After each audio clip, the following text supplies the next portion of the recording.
सबसे पहला point note करिए कि भूमिहार और ब्राह्मण मतदाताओं ने भारतीय जनता पार्टी को आईना दिखाने के लिए बांकीपुर के उपचुनाव का प्रयोग किया और भारतीय जनता पार्टी चुनाव हार गई। इसके बाद दूसरा पॉइंट नोट करिए कि राष्ट्रीय जनता दल के मतदाताओं को मालूम चल चुका था कि राजद को वोट देने का मतलब अपना वोट व्यर्थ करना है और भाजपा को हराने के लिए प्रशांत किशोर के साथ जाना होगा और उन्होंने प्रशांत किशोर का साथ दिया और भाजपा की हार सुनिश्चित हो गई।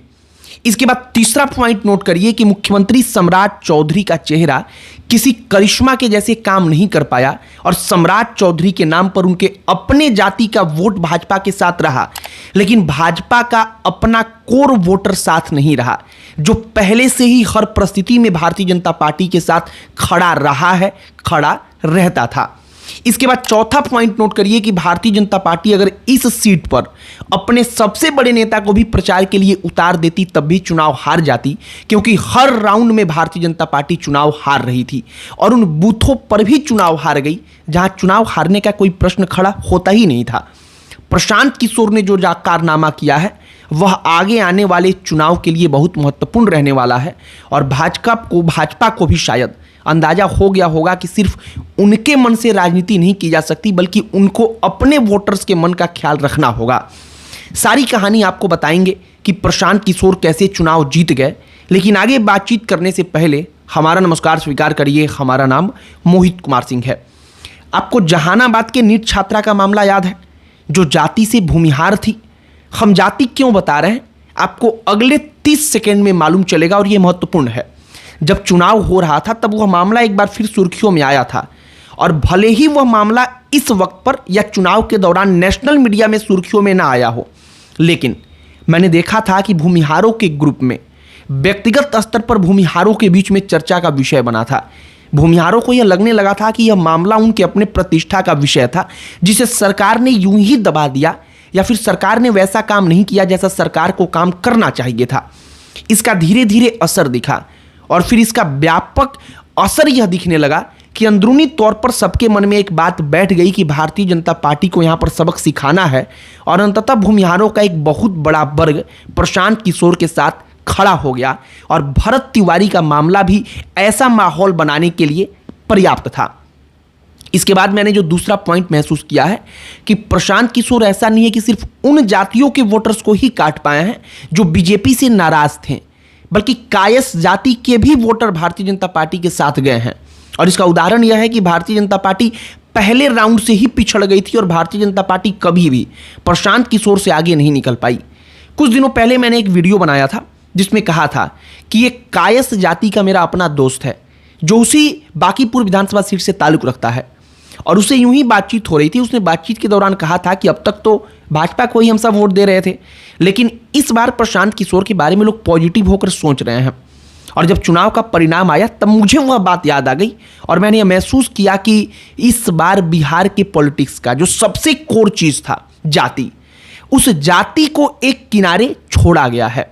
ऐसा बिल्कुल नहीं है कि जाति के नाम पर वहां पर राजनीति नहीं की गई, बिल्कुल राजनीति की गई और जाति के नाम पर वोट भी पड़ा है, लेकिन सिर्फ जाति के नाम पर वोट नहीं पड़ा है। और इसका असर यह हुआ कि भारतीय जनता पार्टी जहां 50% से ज्यादा वोट अकेले हासिल कर लेती थी, अकेले 50, बाकी में सब, वहां भी चुनाव हार गई।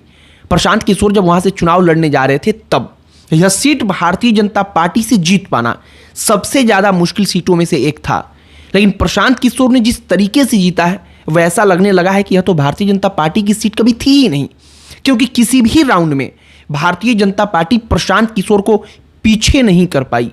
इस सीट पर वोटिंग का पैटर्न ऐसा रहा जो इस बात का भी टेस्ट था कि क्या अगड़ी जाति का वोटर और यादव जाति का वोटर एक साथ किसी एक जगह पर शिफ्ट हो सकता है।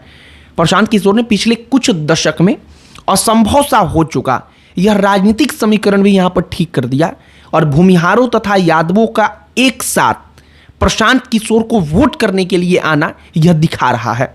भूमिहारों ने भारतीय जनता पार्टी को त्याग दिया, यादवों ने राष्ट्रीय जनता दल को त्याग दिया और सिर्फ भाजपा को हराने के लिए भूमिहारों ने प्रशांत किशोर को चुना, तो यादवों ने भी प्रशांत किशोर को चुना और राजपूत वोटरों का भी एक बड़ा वर्ग प्रशांत किशोर के साथ खड़ा हो गया था।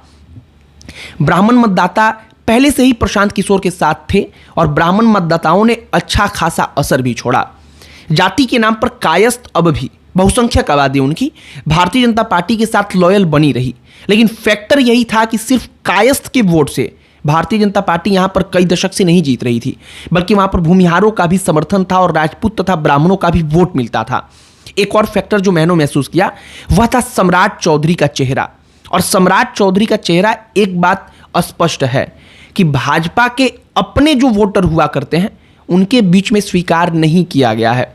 वो वोटर सम्राट चौधरी से इतना खुश नहीं है, उनके चेहरे को लेकर इतना उत्साहित नहीं है, और इस उपचुनाव में इसका भी असर दिखा। इसका कारण यह भी है कि सम्राट चौधरी के नाम पर भारतीय जनता पार्टी को वोट मिला ही नहीं था, बल्कि सबको लगता था कि सम्राट चौधरी को मुख्यमंत्री नहीं बनाया जाएगा, और इसके सबके अपने अपने तर्क थे। लेकिन जब मौका मिला तो भारतीय जनता पार्टी ने समीकरण बनाए रखने के लिए सम्राट चौधरी को मुख्यमंत्री बना दिया। और सम्राट चौधरी के मुख्यमंत्री बनाए जाने के बाद से भारतीय जनता पार्टी वह सीट हार गई जहां पर 50% से ज़्यादा वोट वह अकेले प्राप्त करती थी। और 50% से ज़्यादा वोट मिलने का मतलब कि उस सीट पर कोई पार्टी उसको हरा ही नहीं सकती है, और हर कोई एक साथ मिलकर भी नहीं हरा सकता है। मतलब 50% से ज़्यादा वोट अगर आ रहा है तो इसका मतलब साफ है कि उस सीट पर भारतीय जनता पार्टी को कोई नहीं हरा सकता है। लेकिन फिर भी भाजपा हार गई क्योंकि उसका अपना ही वोट टूट गया। जो बांकीपुर का उपचुनाव था वो कई सालों तक, दशकों तक याद रखा जाएगा। याद इसलिए रखा जाएगा क्योंकि भारतीय जनता पार्टी को वो अभेद किला था दशकों से। नितिन नवीन के पहले उनके पिता, लेकिन उन तमाम किले को ध्वस्त प्रशांत किशोर ने किया। उनकी रणनीति काम आई। दूसरा, जो लोगों का गुस्सा था, खास करके बीजेपी के कोर वोटर्स का उसके प्रति गुस्सा था, भूमिहारों का गुस्सा, राजपूतों का गुस्सा, ब्राह्मणों का गुस्सा, वो जो कट गए, तो भारतीय जनता पार्टी के कोर वोटर्स के कटने के कारण वहां पर भारतीय जनता पार्टी की ऐसी स्थिति बन गई कि भारतीय जनता पार्टी एक भी राउंड में प्रशांत किशोर को टक्कर नहीं दे पाई।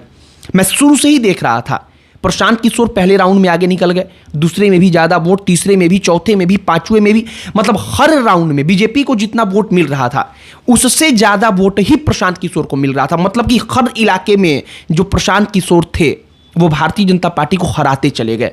किसी भी इलाके में भारतीय जनता पार्टी प्रशांत किशोर को नहीं हरा पाई। और यह सबसे महत्वपूर्ण बात है, अपने आप में बहुत बड़ा प्रश्न है भारतीय जनता पार्टी के सामने कि अब आगे की राजनीति के लिए क्या। अब हमने जो अब तक समझा, जो अब तक का पूरा परिणाम रहा, उसके बारे में जो मेरी अपनी व्यक्तिगत राय थी, जो हमने रिसर्च किया, जो मैंने समझा कि वोट कैसे स्विंग हुआ, कैसे शिफ्ट हुआ, वो मैंने आपको बताई है। आप तक वो कहानी पहुंचाई है। आपकी इस पर क्या प्रतिक्रिया है कमेंट बॉक्स में लिखकर बताइएगा।